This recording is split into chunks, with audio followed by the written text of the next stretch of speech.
makam ini merupakan kuburan pemimpin Nazi Jerman Adolf Hitler. Banyak warga negara asing yang datang melihat. Yang dari Jerman ada, yang dari Belanda ada.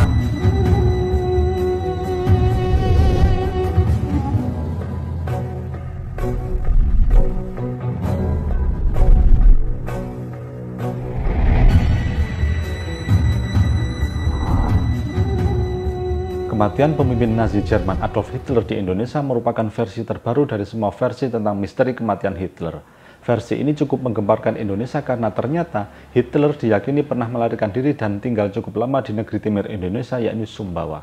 Banyak bukti foto yang menyatakan bahwa seseorang yang menjadi kepala rumah sakit di sana adalah Adolf Hitler yang menyamar. Adolf Hitler juga diyakini telah masuk Islam sebelum meninggal. Setelah meninggal, ia dikuburkan di Surabaya dan sampai sekarang kuburannya masih terjaga dengan baik. Apakah isu ini beneran atau hanya cocok logi belaka seperti yang sering dilakukan orang Indonesia? Penasaran atau tidak? Tetap tonton videonya sampai habis.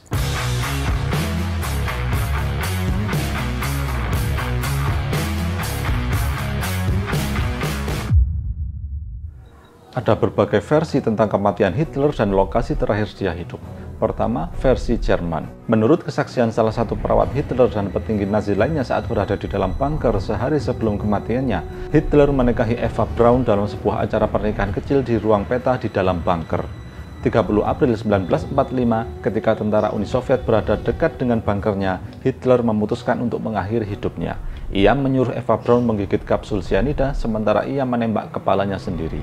Ada juga versi lain menyebutkan bahwa Hitler juga sempat menelan sianida sebelum menembak kepalanya. Konon, jasad mereka kemudian dibawa naik melalui pintu keluar darurat bunker ke kebun belakang kantor Hitler yang sudah hancur lebur. Jenazah itu kemudian ditempatkan di sebuah kawah bom dan disiram bensin untuk kemudian dibakar. Dalam cerita versi ini tidak dijelaskan kapan Hitler dan istri barunya melakukan kegiatan bekerja sama sebagaimana pengantin baru lainnya. Cerita yang populer hanyalah Hitler nikah cuma 1 hari lalu mati. Yang kedua adalah versi Rusia. Pada masa awal pasca kematian Hitler, Dinas Rahasia Rusia KGB menyatakan bahwa Hitler mengakhiri hidupnya tidak dengan menembak kepalanya sendiri, tetapi dengan meminum racun sianida. Pada Mei 1945, sebuah tim forensik Uni Soviet menggali mayat yang diduga milik Hitler. Hasilnya ada bagian tengkorak yang hilang. Setelah diteliti di kemudian hari, kepingan raha yang tersisa ternyata cocok dengan model gigi milik Hitler. Ini menurut asisten dokter gigi Hitler yang tertangkap Uni Soviet. Dan uniknya, mayat itu memiliki lato-lato hanya sebelah alias cuma 1 buah zakar saja. Entah yang satu hilang kemana. Setahun kemudian, potongan tengkorak yang hilang berhasil ditemukan. Pencarian ini dilakukan atas perintah pimpinan Soviet saat itu, Joseph Stalin, yang masih curiga tentang mayat Hitler. Sejumlah ahli sejarah di Eropa ragu Hitler menembak kepalanya sendiri. Mereka menduga hal itu hanyalah propaganda Nazi untuk menjadikan Hitler sebagai pahlawan dan mencari simpati. Namun, lubang pada potongan tengkorak Hitler tampak menguatkan argumen tersebut ketika tengkorak itu dipamerkan di Moskow pada tahun 2000. Belakangan, peneliti Amerika telah melakukan analisis DNA pada tulang tengkorak itu. Ternyata, menurut Nick Bellantoni, arkeolog dari Universitas Connecticut, Amerika Serikat, tengkorak itu adalah milik seorang perempuan berusia antara 20 hingga 40 tahun. Terbukti, tulang itu kelihatan sangat tipis, sedangkan tulang tengkorak laki-laki cenderung lebih kuat dan sedikit tebal. Padahal Hitler pada April 1945 berusia 56 tahun. Sejauh ini tidak ada laporan bahwa Eva Braun menembak kepalanya sendiri atau ditembak, sebab banyak mayat yang tidak bisa dikenal di dekat bunker pada hari kejadian. Versi ketiga, Hitler mati di Amerika Selatan tahun 1962. Salah satu pendapat yang dipercaya banyak sejarawan Eropa adalah Hitler diyakini ikut kabur ke Amerika Selatan bersama ribuan mantan anggota Nazi lainnya. Para pejabat penting Nazi lainnya seperti Joseph Mengele, Adolf Eichmann juga sudah terlebih dahulu ke sana. Banyaknya anggota Nazi yang ke Argentina, Brazil, dan sekitarnya inilah yang membuat banyak orang percaya bahwa Hitler kabur ke Amerika Selatan. Bulan Juli 1945, pihak berwenang Amerika mencegat sebuah pesan yang menuliskan sebuah kode rahasia. Saat dibongkar, kode tersebut berisi pesan bahwa Hitler tinggal di pelosok desa di Argentina, 700 km dari ibu kota Buenos Aires. Pada 1954, Philip Citroen, bekas tentara Nazi, mengaku telah bertemu dengan Adolf Hitler. Citroen bahkan sempat foto bersama dengan orang itu saat di Tunga, Kolombia. Selain foto dan kabar itu, tidak ada lagi informasi lanjutan tentang Hitler, termasuk kematian dan makamnya. Yang keempat, versi Indonesia. Dalam versi ini dijelaskan tentang kemungkinan Hitler melarikan diri ke Indonesia, lebih tepatnya ke Sumbawa.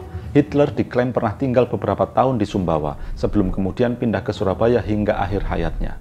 Dugaan ini didasarkan pada penuturan seorang dokter asal Bandung, Sosrohusodo.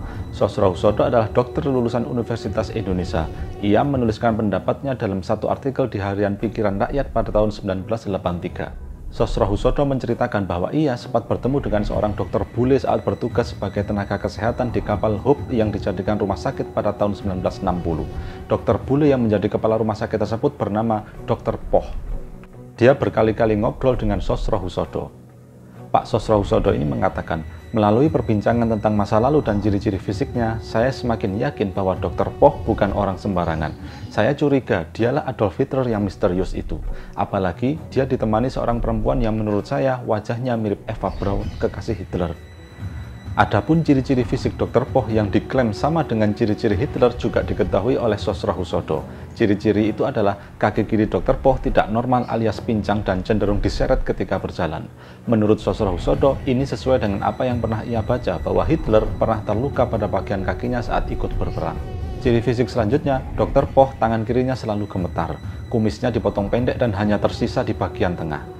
Kemudian, menurut Sosrohusodo, istri Dr. Poh sering memanggil Dr. Poh dengan sebutan Dolf, atau sebutan pendek dari Adolf. Hitler lahir pada tahun 1889, sedangkan usia Dr. Poh ketika bertemu Sosrohusodo adalah sekitar 70 tahunan. Pas sekali kan? Nah, setelah dari Sumbawa ini, Dr. Poh kemudian pindah ke Surabaya. Tidak diketahui pasti tahun berapa pindahnya. Yang jelas, Dr. Poh diketahui telah meninggal dunia pada 16 Januari 1970 akibat penyakit jantung. Dr. Poh dimakamkan di Blok C258 Pemakaman Islam Ngagelrejo, Surabaya. Makam ini bahkan pernah akan digali dan diteliti oleh pihak Jerman, namun tidak diizinkan oleh pengurus makam. Sepertinya ini pihak swasta, bukan pemerintah Jerman secara resmi. Karena kalau pemerintah Jerman secara resmi, mereka akan mengajukan izin ke pemerintah pusat Indonesia atau setidaknya Pemprov Jatim dan Pemkot Surabaya, bukan minta langsung ke juru kunci makam. Oke, sekarang kita bandingkan foto Dr. Poh dengan foto Hitler asli. Mungkin sebagian dari kalian menganggap keduanya adalah orang yang berbeda, karena secara fisik perbedaannya cukup terlihat. Sekarang kita bandingkan foto Dr. Poh dengan foto Hitler saat masih muda. Kesimpulan sementara, bentuk tubuh dan bentuk wajah manusia bisa berubah jika kita bertambah tua, bertambah kurus, ataupun bertambah gemuk. Tapi ada satu hal yang tidak akan berubah, yaitu lobul telinga atau earlobe. Earlobe ini adalah ujung daun telinga di bagian bawah. Umumnya, bentuk earlobe ini ada dua macam.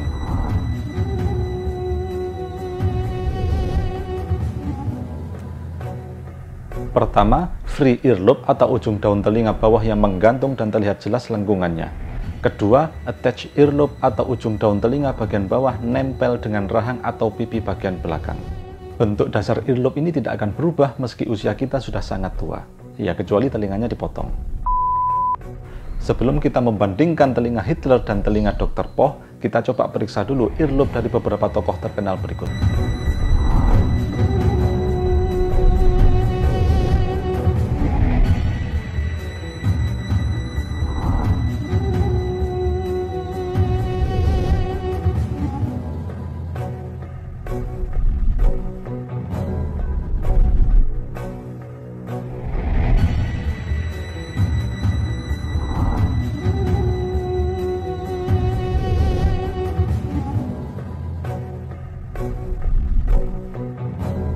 Nah, kabar gembiranya, Hitler waktu muda tidak pernah ngepang dan melubangi telinganya seukuran ban Tamiya, sehingga ciri-ciri fisik telinganya bisa kita cek dengan mudah dan jelas sekarang.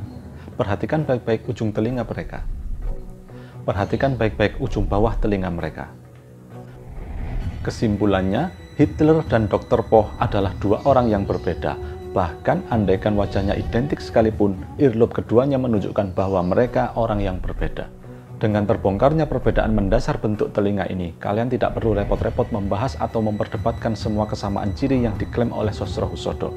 Untuk pembuktian sederhana, silahkan cek foto bapak ibu atau kakek nenek Anda saat masih muda, kemudian bandingkan dengan foto saat mereka sudah tua. Kesimpulannya pasti sama, tidak berubah meski badannya lebih gemuk atau lebih kurus. Lalu, mungkin di antara kalian ada yang bertanya, apakah earlobe dapat berubah seiring bertambahnya usia? Jawabannya bisa. Namun justru dalam kasus Hitler dan Dr. Poch ini malah memperkuat dugaan kalau keduanya adalah orang yang berbeda. Perubahan pada earlobe terjadi ketika usia bertambah tua. Ketika usia kita bertambah, terjadi pengurangan produksi kolagen di dalam tubuh sehingga elastisitas kulit berkurang. Akibatnya, earlobe manusia akan menjadi bertambah kendor. Namun tidak pernah ada kasus earlobe seseorang berubah dari attached earlobe menjadi free earlobe ataupun sebaliknya. Jika Hitler bertambah tua, maka free earlobe yang dimilikinya justru akan semakin bertambah kendor sehingga lengkungannya terlihat semakin jelas. Hal ini tidak bisa kita temukan pada telinga Dr. Poch. Jadi dengan metode yang sederhana ini kita bisa menemukan sebuah lubang besar dalam klaim Dr. Sosrohusodo. Sekarang sudah jelas bahwa Hitler dan Dr. Poch adalah dua orang yang berbeda. Pertanyaan terakhir, apakah Hitler mati di Indonesia? Hanya Tuhan yang tahu. Yang jelas, Dr. Poch bukanlah Adolf Hitler.